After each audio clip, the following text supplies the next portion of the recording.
Con el permiso del cielo y bajo la autoridad de nuestro Santo Maestro Yeshua Hamashiach, con el permiso de nuestro Rab, el Dr. Dan Ben Abraham, que la paz y la bendición sea sobre él, y con el permiso de la Corte Rabínica de la Alianza Nexarita Niami, vamos a estudiar en esta ocasión la porción de la Torá para esta semana que tiene por nombre Parashá Korach. Esta porción se encuentra en Bamidbar, Números, capítulo 16:1 al capítulo 18, versículo 32. La Parashá Korach nos habla acerca de la rebelión de uno de los cercanos a Moshe contra el liderazgo de Moshe Rabbeinu. Un grupo de Leviim bajo la dirección de Korach y otro de Rubenitas bajo el mando de Datam, Abiram y Om encabezaron un enfrentamiento contra Moshe y Aarón. Esta rebelión participaron 250 miembros destacados de la congregación. La rebelión de Korach estaba basada en el reclamo de que él debía haber sido designado dirigente de la tribu de Leví. Datam y sus asociados reclamaban el derecho de liderazgo, apoyado en su descendencia de Rubén, el hijo mayor de Jacob. Moshe desafió a Korach y sus seguidores a aparecer al día siguiente para enfrentárseles. Después de advertir al pueblo que se mantuvieran lejos de Korach y su grupo, Moshe anunció el método por medio del cual Hashem indicaría su elección de los líderes. Si los rebeldes morían de muerte natural, ello sería evidencia de que Moshe estaba equivocado. Pero si eran tragados vivos por la tierra, el liderazgo de Moshe quedaría confirmado. Tan pronto como Moshe terminó de hablar, Korach y sus compañeros, como así también sus bienes, fueron tragados vivos por la tierra. El resto del pueblo huyó atemorizado.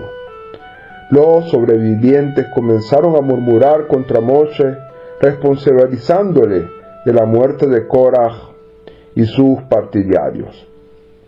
A su turno, ellos fueron castigados por medio de una plaga que mató a otras 14,700 personas. Fue solo cuando Aarón caminó entre la gente con un recipiente de incienso, siguiendo las instrucciones de Moshe, que la plaga finalizó. Moshe ordenó luego al príncipe de cada tribu que llevara un bastón con su nombre al Ohel Moed, a la tienda del encuentro. Estos bastones, junto con el de la tribu de Leví que tenía el nombre de Aarón, fueron colocados delante del arca. A la mañana siguiente, solo el bastón de Aarón había producido brotes, flores y almendras. Esta fue la prueba indiscutible de que Dios había elegido a Aarón para ser el Cohen Gadol.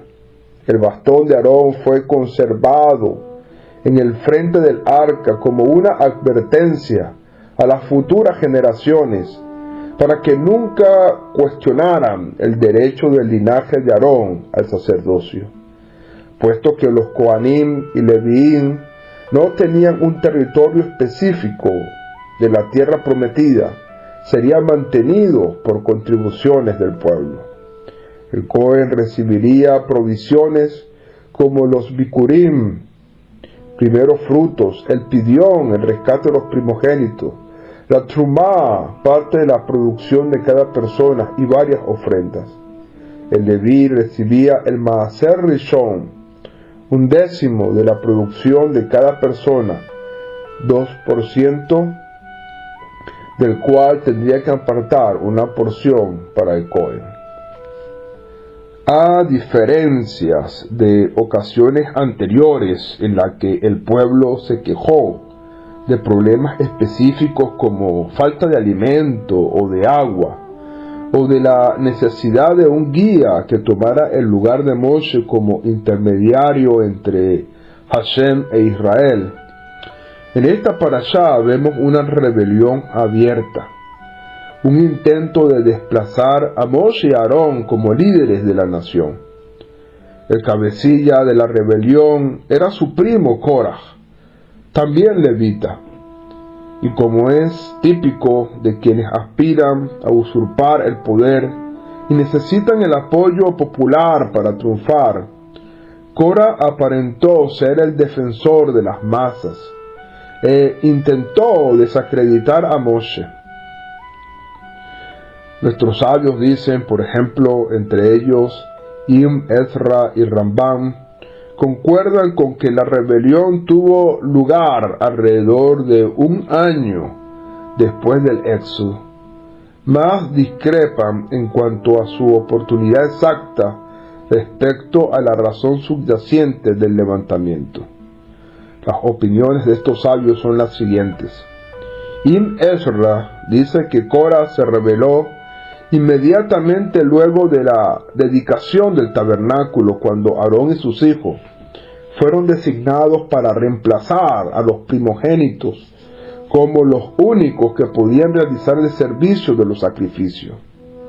Esto indignó a Korah, quien también era primogénito, y por otra parte, esto le facilitó la tarea de movilizar a 250 jefes de la congregación, quienes asimismo eran primogénitos. Tatam, Abiram y On pertenecían a la tribu de Rubén y tenían sus propias razones para sentir rencor por haber sido despojados de su privilegiada condición de tribu primogénita, en beneficio de la descendencia de Joseph. Ibn Ezra asume además que otros levitas estaban inconformes por haber sido relegados a ser meros asistentes de los Kohanim. Según esta opinión, que sitúa la fecha de la rebelión inmediatamente después de que el tabernáculo fue erigido, el 1 de Nisan, en el segundo año del Éxodo. Ello sucedió después de los hechos narrados en el capítulo 8, y que resulta difícil explicar que la Torá no lo menciona en orden cronológico. Por su parte, Rambam establece que, aunque los sabios enseñan que la Torá no siempre sigue el orden cronológico, por regla general hay que asumir que los sucesos tienen lugar en ese orden que los menciona la Torá, a menos que haya una razón de peso para presumir lo contrario. Por ello, en el caso de Korah, nos vemos obligados a decir que su rebelión tuvo lugar después del episodio de los espías, debido al descontento generalizado que sentía el pueblo por el decreto de que todos los mayores de 20 años morirían en el desierto. Sin embargo, dice Rambam que Korah había empezado a cultivar su rencor desde antes, cuando Aarón fue designado Kohen Gadol, o cuando el primo de ellos, Elisafán ben Uziel, fue puesto a cargo de la familia de Kehat, que le dio una jerarquía superior a la de Korah, y un puesto que Korah sentía que le correspondía por derecho propio. Sin embargo, Korah no se atrevió en ese momento a criticar a Moshe porque el pueblo lo amaba, tanto que no habría tolerado ninguna rivalidad en su contra.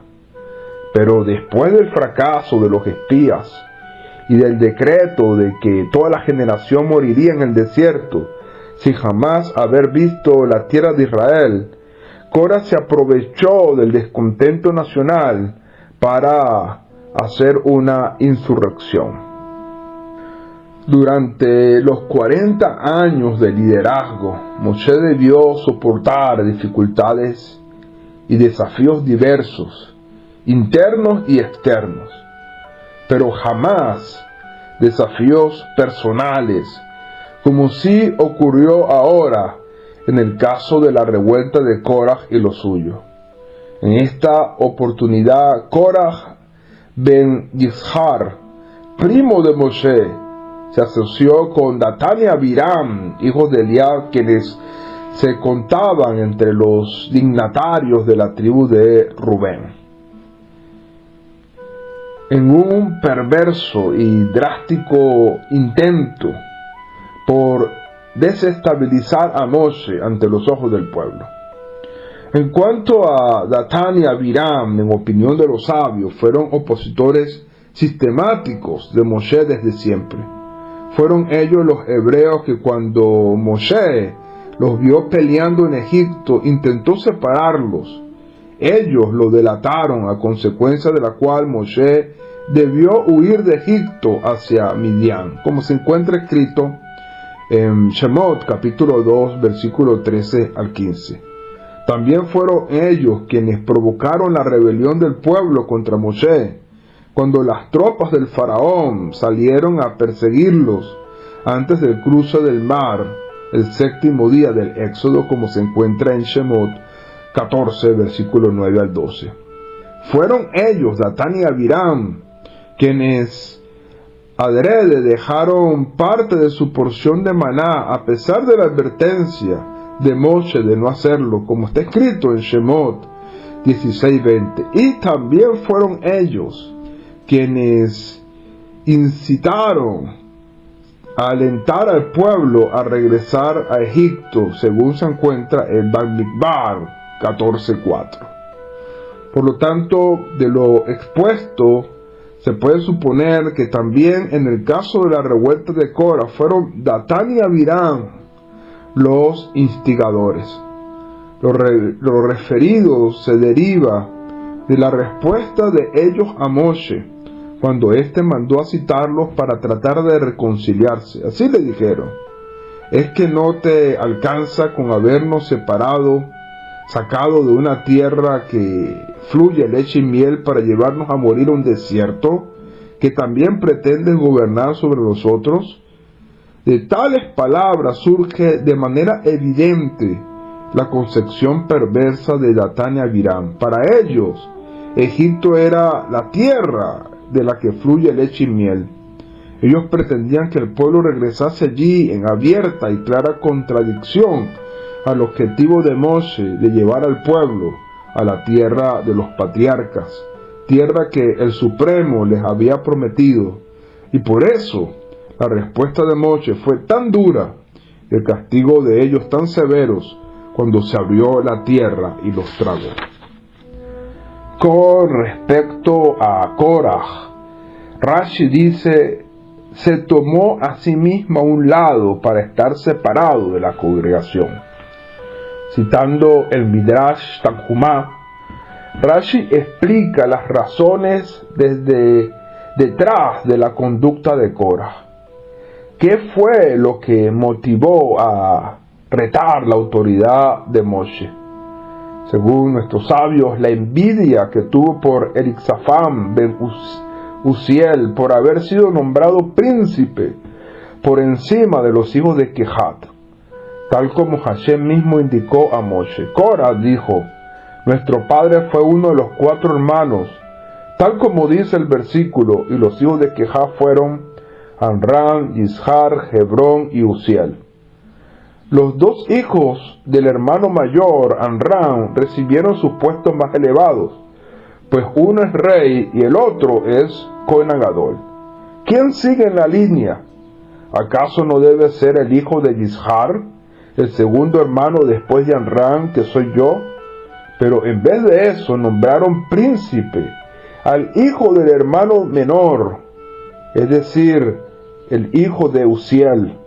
Iré y cuestionaré estas palabras. Nuestros sabios describen qué hizo Korah para fomentar la rebelión contra Moshe. Inmediatamente antes de este incidente, había sido dado a los israelitas el mandamiento del Tzitzit. Habla con los hijos de Israel y dile que se hagan flequillos en las esquinas de sus ropas para todas sus generaciones, y ellos colocarán en los flequillos de la esquina un hilo de color lana azul.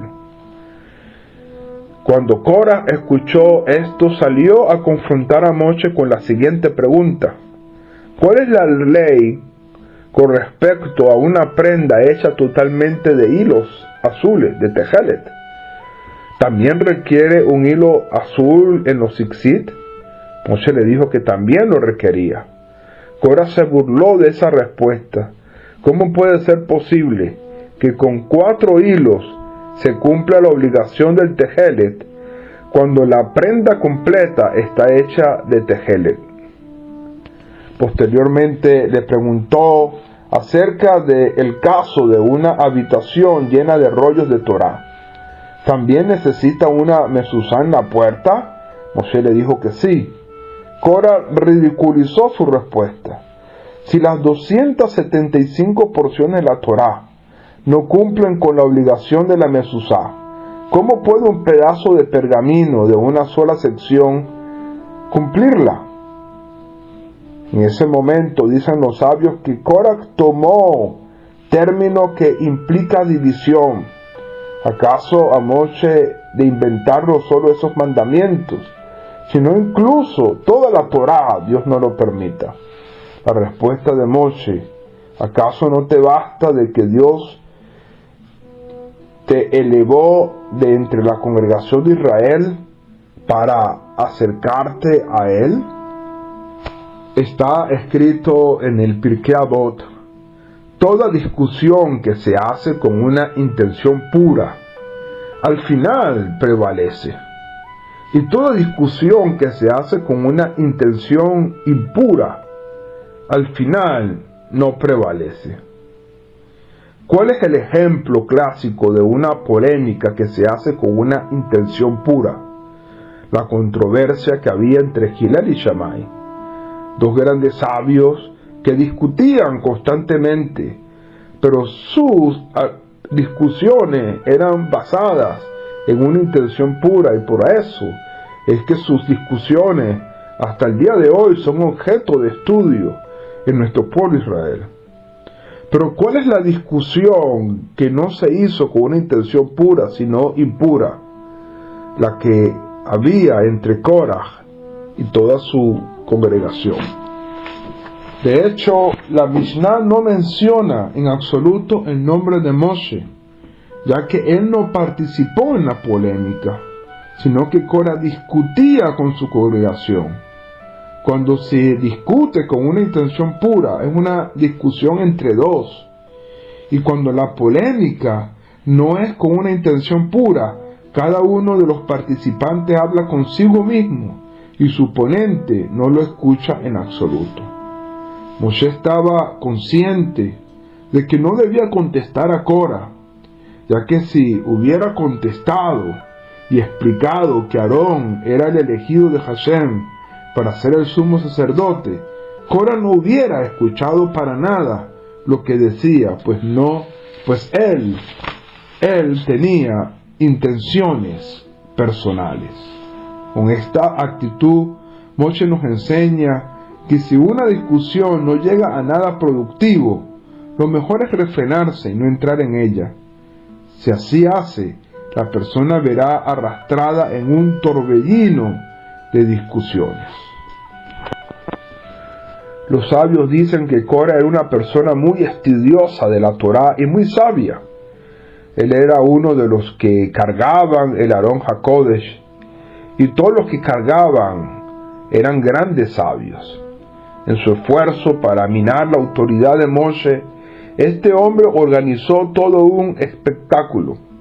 Cuando Moshe enseñó a la gente el mandamiento del tzitzit con el hilo del tejelet, Korah preparó 250 talit hechos de tejelet e hizo que sus 250 seguidores, entre ellos los líderes más importantes del pueblo, lo vistiesen y se presentasen contra la enseñanza de Moshe. Y ellos se levantaron contra Moshe junto con 250 príncipes de la congregación de los hijos de Israel, que eran representantes de la asamblea de los sabios, hombres de renombre. Korah hizo un festejo para sus seguidores, sabiendo que esa era la mejor manera de conducirlos al estado de ánimo que mejor le convenía a él. Grandes cantidades de animales debían ser degollados para alimentar esa multitud de personas, y los hijos de Aarón se acercaron para recoger los pechos y los muslos de los animales que serían degollados para este evento, los cuales les correspondían por ser regalos para los sacerdotes. Los hombres de Cora objetaron diciendo a los hijos de Aarón: ¿quién les dijo que podían recogerlo?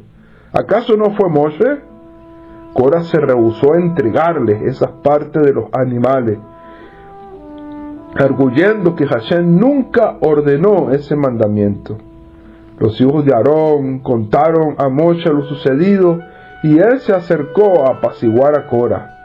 En vez de aceptar ese gesto de buena voluntad, Cora se levantó contra Moshe. Todo esto nos permite, por lo tanto, entender la magnitud de esta terrible rebelión de este primo hermano de Moshe Rabbeinu, quien por ambición, quien por deseo de poder, de ser reconocido por los hombres y no por Hashem, hizo todo esto para rebelarse contra aquel hombre humilde que Dios había levantado como líder de la congregación de Israel. Permita el Eterno que nunca más se levanten Korah en nuestro pueblo Israel, que nunca más se levanten hombres con un corazón impuro, con malas intenciones, buscando el privilegio de los hombres, pero olvidándose de que el honor que realmente debemos buscar es el honor de Hashem. Que el Eterno nos bendiga y nos guarde, y que su Torah esté en nuestras mentes y en nuestros corazones. Shalom Ubrajá.